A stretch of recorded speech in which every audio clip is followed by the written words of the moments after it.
Auzubillahiminash-shaytanir-rajim. Bismillahir-Rahmanir-Rahim.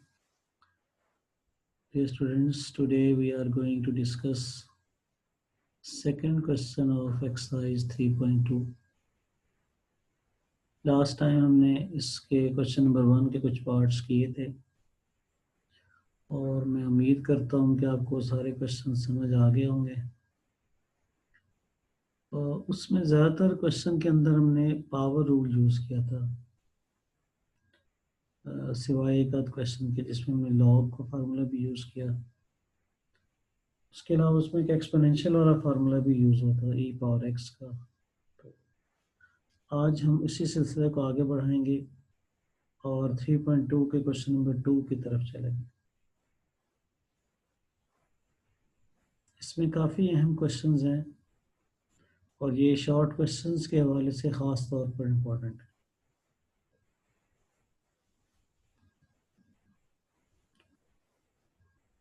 ये इसका third part है, integral d x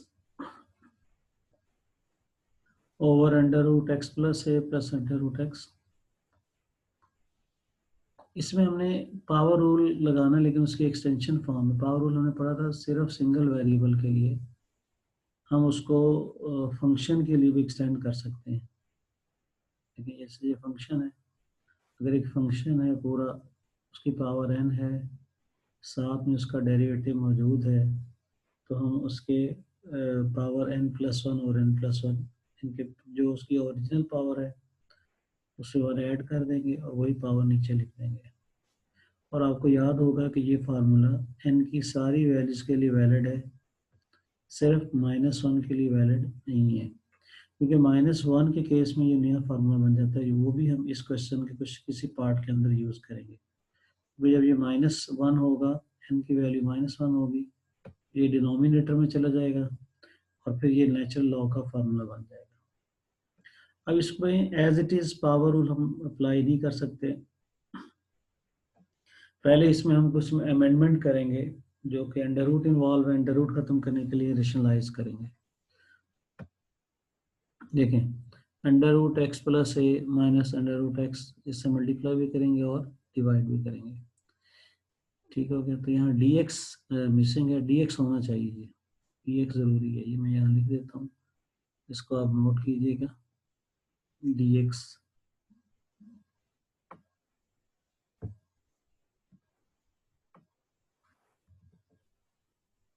D x के बगैर क्वेश्चन की जो स्टेटमेंट है वो कंप्लीट नहीं है।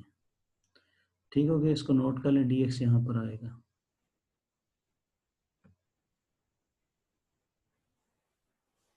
अब इससे आगे जब हम इसे करेंगे तो ये न्यूमिनेटर आपस में मल्टीप्लाई हो जाएंगे, 1 से मल्टीप्लाई कर एज इट इज, और नीचे फार्मूला आ जाएगा a plus b into a minus b, यह आ जाएगा a square minus b square.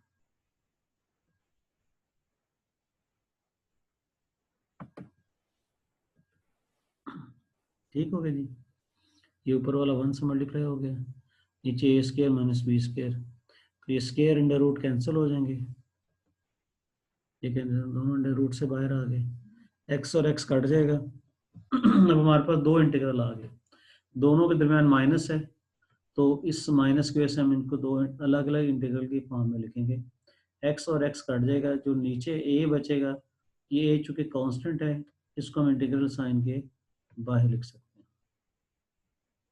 ये देखिए, फिलहाल हमने इसको अलग अलग कर दिया, अंडर रूट एक्स प्लस ए ओवर ए और अंडर रूट एक्स ओवर ए। अब ये दोनों, इस पे भी पावर लग सकता है और इस पे भी पावर लग सकता है। ये देखिए, अंडर रूट का मतलब होता है पावर 1/2, और यहाँ भी आप इसकी जगह पावर 1/2 लिख सकते हैं। तो इन दोनों पे ये जो कांस्टेंट था, मैंने पहले बात करा था, ये शुरू में आ गया, इस पे पावर लगाएंगे और सेकंड वाले पे भी पावर लगाएंगे। पावर रूल आप जानते हैं कि पावर में 1 ऐड करेंगे और वही नीचे भी लिख देंगे, ये दोनों जगह पे हमने लगा दी। इसको मज़ीद सिंप्लीफाई करेंगे तो ये आ जाएगा 3/2, नीचे भी 3/2, 3/2 और 3/2। इस 3/2 को सिंप्लीफाई करेंगे तो ये 2 ऊपर चल जाएगा, ए और 3 मिल जाएंगे, तो ये आ जाएगा 2 इंटू एक्स प्लस ए की पावर 3/2 ओवर 3a। और यहाँ भी 2x⁴/2 over 3a + c constant of integration.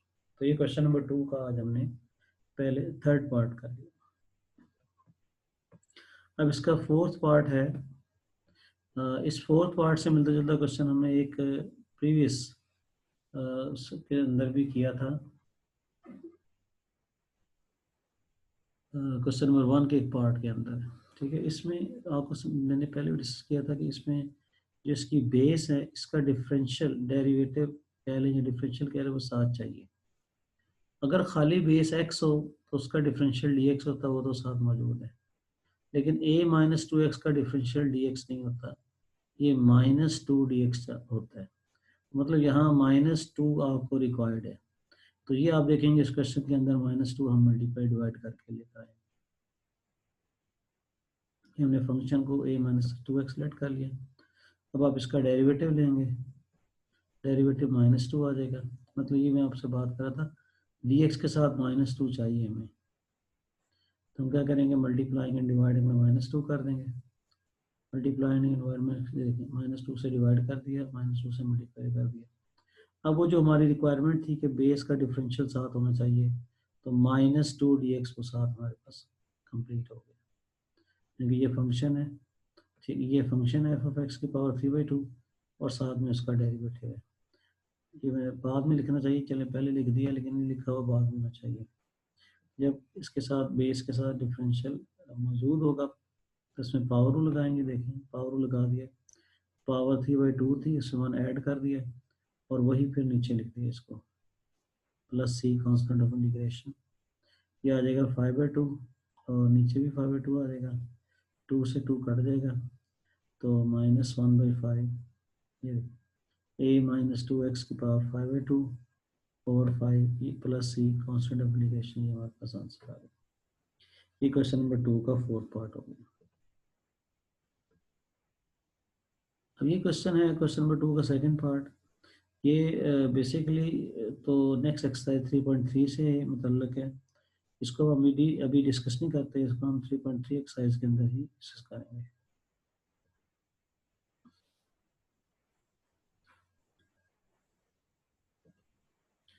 ये जी नाइन्थ पार्ट है, इंटीग्रेट करना हमने साइंस के एक्स को।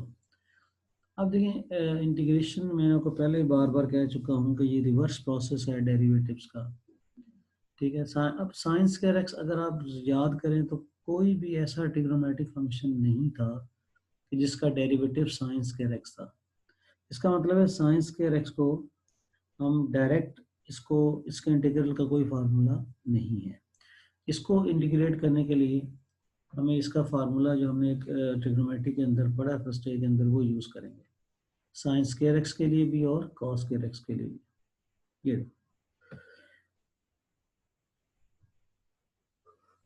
ये इसका साइन स्क्वायर एक्स का फार्मूला था 1 - cos 2x/2। यही फार्मूला कॉस स्क्वायर के लिए था, कॉस स्क्वायर के लिए भी है, लेकिन उसमें क्या फ़र्क है, यहाँ माइनस की बजाय प्लस है। तो ये दोनों फार्मूले, साइन स्क्वायर एक्स आ जाए तभी ये वाला यूज़ करना है, कॉस स्क्वायर एक्स आ जाए तो 1 + cos 2x/2 को यूज़ करेंगे। Integral sine square x dx, इसकी वैल्यू 1 - cos 2x/2 dx। अगर कहीं cos स्क्वायर एक्स आएगा, इसकी शायद किसी एग्जांपल में, तो बिल्कुल यही होगा, लेकिन इसमें यहाँ पर प्लस आ जाएगा। कांस्टेंट 2 शुरू में लिख दिया हमने और इन दोनों को अलग अलग कर दिया, तो आ जाएगा dx, ये आ जाएगा cos 2x। अब देखिए cos x का इंटीग्रल sin x, सिंपल सी बात है, इसको हम जस्टिफाई भी कर सकते हैं, लेकिन साइन का डेरिवेटिव क्या था, cos x। इधर साइन का डेरिवेटिव cos x, इसलिए cos x का इंटीग्रल sin x। अब ये तो है ना कि अगर सिर्फ x है, x का ये dx आता है, अगर x की बजाय x का कोई मल्टीपल आएगा। अब देखिए यहाँ भी आपको एंटी डेरिवेटिव की एक वो झलक नजर आएगी कि जब इस तरह से एंगल का कोई मल्टीपल होता था तो डेरिवेटिव में वो मल्टीप्लाई होता था। याद करें cos x फर्ज की अगर आपने इसको इंटीग्रेट डेरिवेटिव लेना है तो ये होता था -sin ax और फिर a मल्टीप्लाई हो जाता था। लेकिन इंटीग्रेशन में x का जो कोएफिशिएंट होगा वो डिवाइड होगा, ठीक है जी। cos ax आ जाएगा sin ax और x का जो कोएफिशिएंट है वो डिवाइड होगा। इंटीग्रेशन में। डेरिवेटिव में जो होता था ये मल्टीप्लाई होता था। चलिए अब हमारे पास dx का तो हम जानते हैं, ये हमने पहले भी जस्टिफाई मैंने आपको दो तरीके से समझाया था। dx का x आ जाएगा और cos 2x पे जो हमने फार्मूला पढ़ा था इसका आएगा sin 2x over 2।